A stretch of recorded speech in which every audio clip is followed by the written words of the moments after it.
Can we swear? Yeah. Good, I always have to check. Whatever you want. Always have to check. Yeah.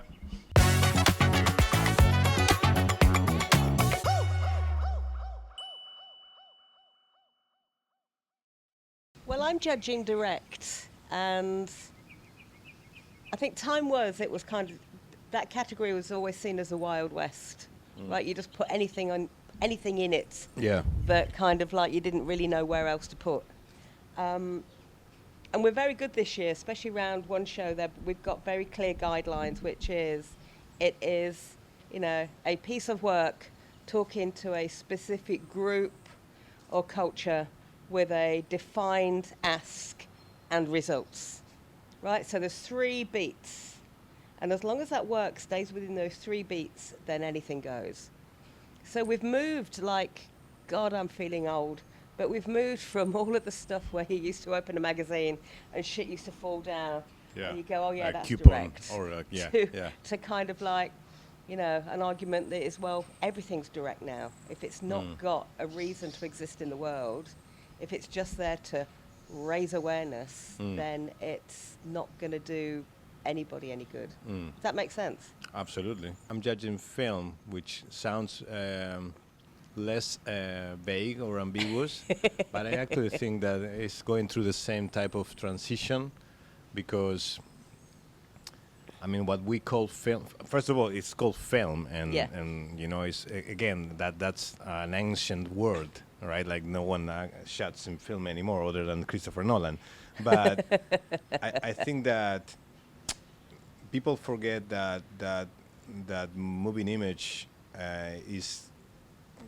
went through a transformation in the last 15 years, where you have so many different ways of expressing yourself in a moving image form that is really hard to tackle, and also it's hard to understand what is taking people's attention, grabbing people's attention from the other moving image that they have in their pockets all the freaking time, right? Like people are consuming video form more than ever all the time. Like at the beginning of social media, it was more reading, right? Because it was Twitter and it was Facebook and it was long posts, and people didn't really understand the media yet.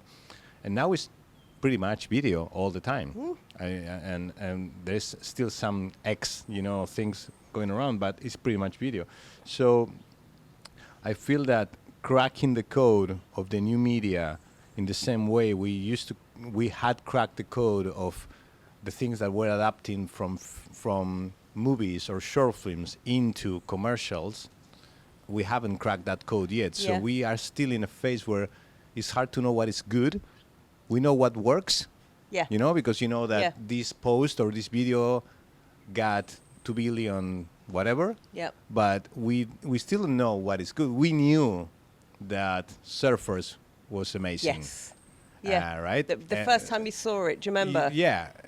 And right now, and again, I don't want to sound dated or old, but I think it's a process that we have to go through, because one thing is something is working, and there are a lot of things that work, but that doesn't make those things good in the sense of ideation or conceptual thinking or even craft. So finding those unicorns is what we are trying to do in the jury. That's it, 100%. We're the same. It's kind of like we have got a very defined, we've got a very defined parameter to judge work on. And there is a lot of work in our category that will fall between those cracks. But just answering those kind of 3 criteria aren't going to be enough. You're like, oh yes, that's direct. No, but do you really wish you'd made it? Do you really feel something? Do you think that is going to, not just is that going to be effective, but is that going to blow the fucking doors off? Yes. And am I happy as a jury president in 2025 to put my name to that body of work that is going to be awarded? Because these are fucking hard to get. I remember my first one-show pencil. I was at Grey, and I nicked it. I literally, everybody's got the big cabinet or they've got all their awards everywhere, and I'm like, no, mate, that's coming home. And that's at home somewhere. Nothing else. So all you the other, pretty all much the other stole it. I stole it. Oh, I that's mean, good for you. shamelessly. No, that's great. Sorry, WPP, I owe you a few quid. But that's the only one that's at home. Everything else is kind of like kicking about various offices where I've kind of like dumped my stuff. But no, that came home with me. Yeah, but to your point, I think that we have that memory of going through the books Yeah. Oh, and seeing yeah. the work there, and I think that I'm doing that exercise all the time. That okay, is that deserving of that feeling Yeah. that I had when I was going through the book? And yeah, I think it's our mission here because it's really my main concern right now as a creative is that we are chasing and Yeah. we feel Yes. that we have, like a dad that is trying to keep up with their in my case daughter's music.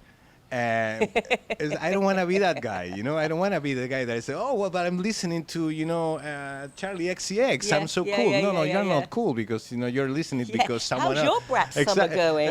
Exactly. So I think as an industry, we still want to be, or we should aspire to be at the front and leading as we used to lead in when it came to craft, when it Yep. came to techniques, when it came to conceptual thinking, and we have to avoid that feeling that we have to award something because it's cool right now. Yeah.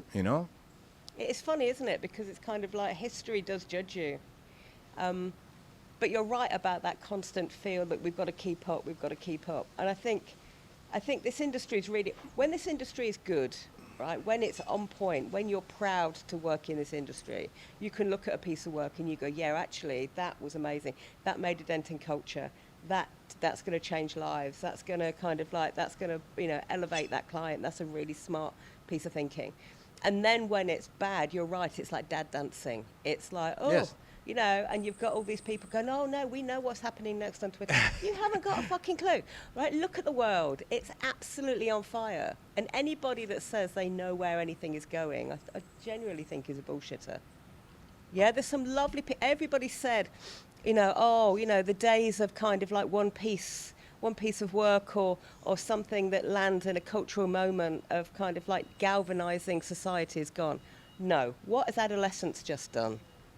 Yeah, everybody, from my next door neighbour back in, up north in everybody, because it's culturally, it sits in the heart of a conversation about male masculinity and bringing up boys and how girls act, and they've just got that sweet spot.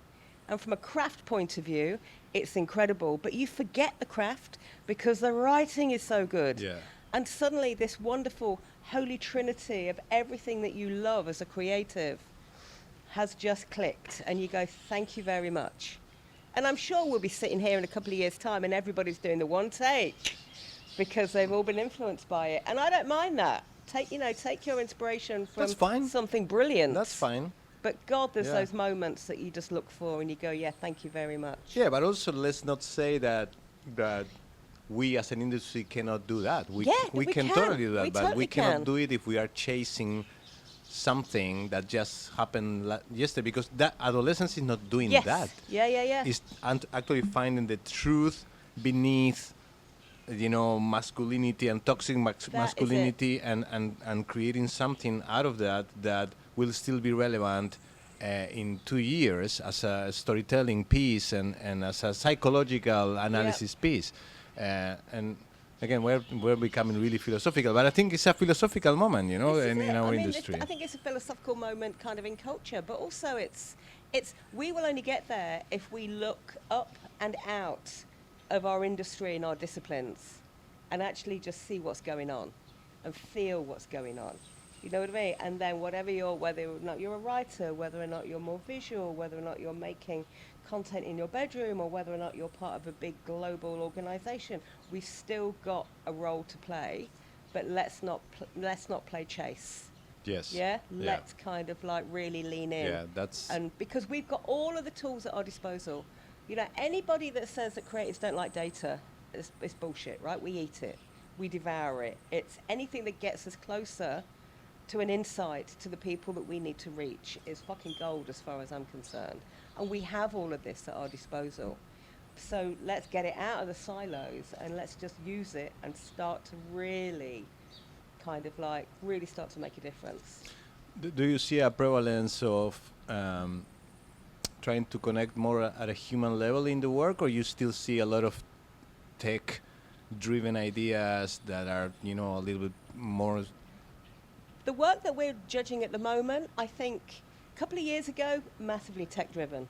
Yeah. Yeah, massively data-driven. It wasn't hidden. It was like, oh, we have a new toy, and this is what we did with it. Yeah, now there seems to be a lot more kind of humanity coming into the work. And the lines are blurred, which thankfully, we're not talking about raising conversations anymore. We're talking about being quite active in spaces where our brands are playing. And whereas you used to be able to put a divide between kind of like charity, purpose, and big brands, everything's starting to come together. Big brands realize that to make a meaningful difference, they need to take an active role in the world, and it doesn't feel like purpose washing anymore. Yeah. It feels like they've looked inside what makes them tick and what they can offer, and they're coming out and playing at scale. And to be honest, I think we've probably got more chance to make doing good in the world if big brands do it.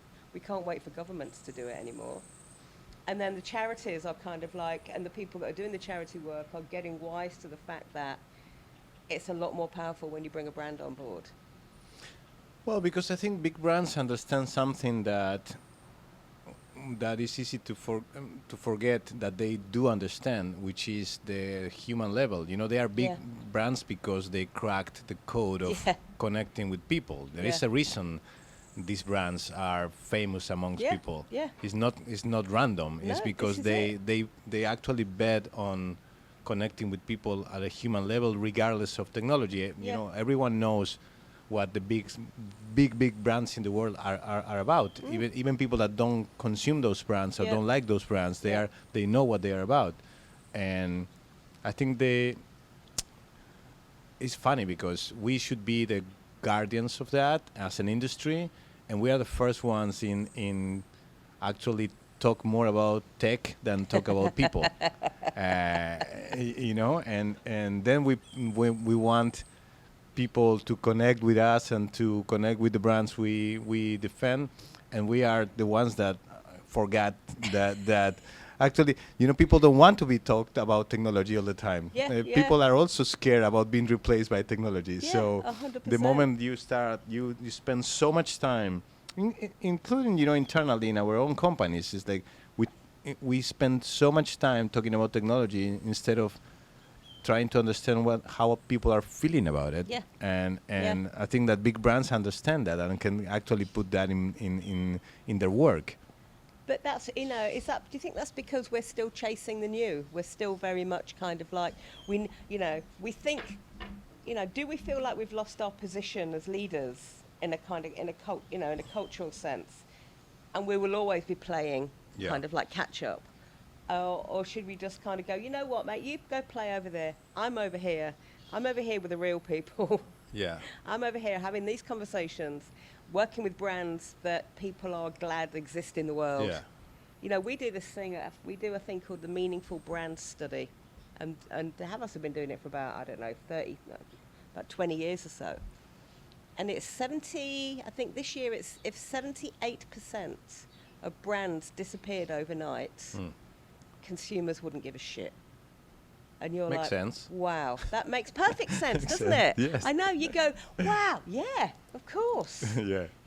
And it's our job to either help those ones that are on the 78% become more meaningful, and then the other ones, the ones that have already got a place in people's lives, to your point, the ones that know their role, know what they do because they've been around for so long, just kind of like elevate those conversations. Yeah, and again, to your point about not chasing, when it comes to the discipline that I'm judging right now, when you see how the brands that don't understand people and don't understand what's going on try to just mimic what's happening, and so I've never seen so many people dancing on in advertising, as I've seen in the last couple of days watching.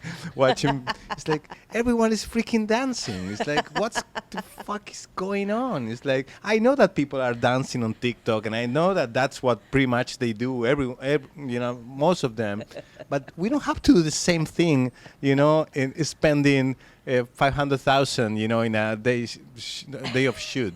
It's like we should still come up with a script that is different than people dancing. It's like it's funny, it's like holding a mirror to people instead of actually trying to think what they are going through and what they want. I had the crazy, stupid idea of maybe doing a presentation for my jury, and then I thought I don't want to make another presentation, but I was thinking on what to say.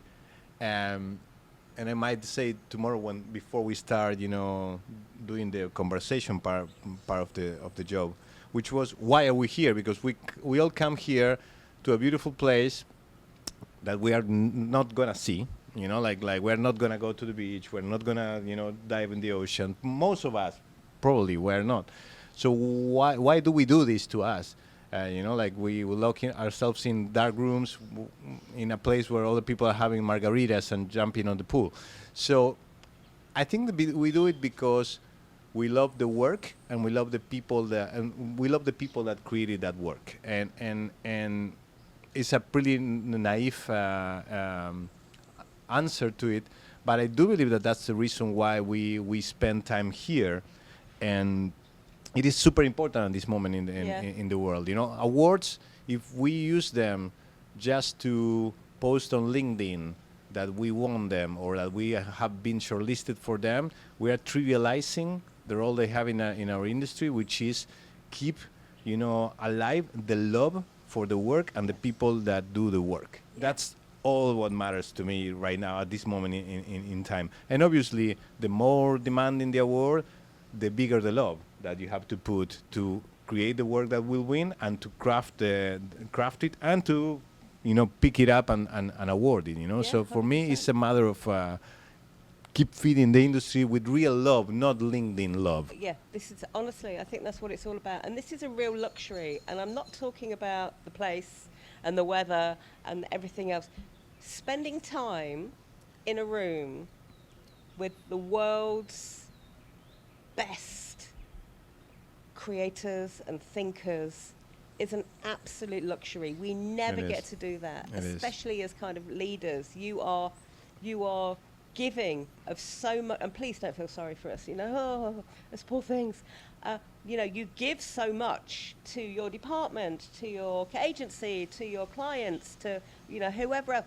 Being fed by other people, by their conversations and their ideas and their perspectives, which is why diversity is so fucking important, now more than anywhere and any time, is just absolutely brilliant.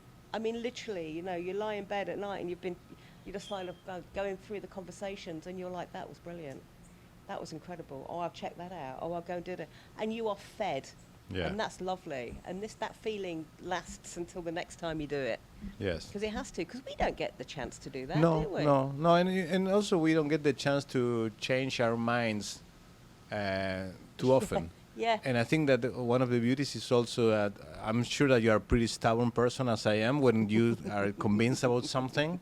I'm sure you are. 100%. And when you experience the moment where these discussions, these conversations make you feel stupid and that you were wrong and you needed to change your mind, to me that's magical. Because and I think brilliant that to be wrong. Yes. Honestly. And that happens in these rooms. Literally, to have your mind change. I mean, they say that that's the kind of that's a godlike quality to change people's minds. But you literally listen, as equals or as kind of it's brilliant. It's so good, and that's going to happen a lot over the next couple of days, I think. Hopefully, yes. Yeah. Yes.